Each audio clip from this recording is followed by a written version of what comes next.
applied them to entrepreneurship?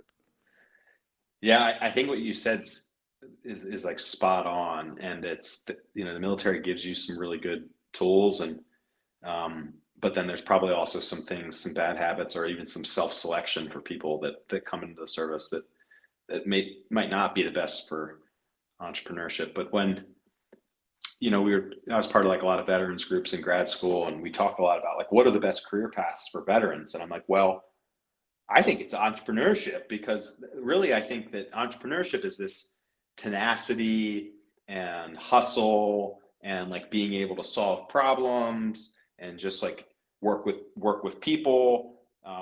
And to me, that's a lot of the skills that, being able to work through difficult times and shitty situations. And, those are real skills that people that haven't had the opportunity to learn, like it's hard for them. So they want to quit, and you have to have a I'm not going to quit attitude to be an entrepreneur. Now, the other side of the coin is probably, I'm in this bucket, is like, what is it?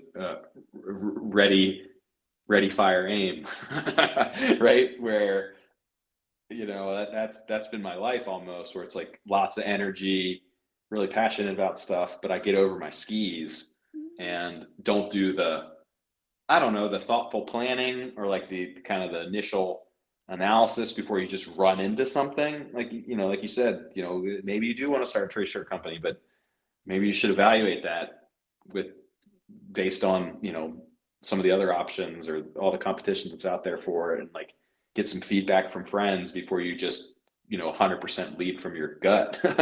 So, yeah, it's a mixed bag, but I just think entrepreneurship, like having your own thing, it's a lot more, there's more risk, but it's so much more fulfilling. It's just it's so much, to me, to each their own, but like it's so much more interesting, it's so much more dynamic than just going and working for a big corporate where everything's defined and you just do A through whatever X each day, and you punch the clock, so. But it's a personal decision, right? Like some people actually like the real structure and kind of, less hectic life, and there's nothing wrong with that either.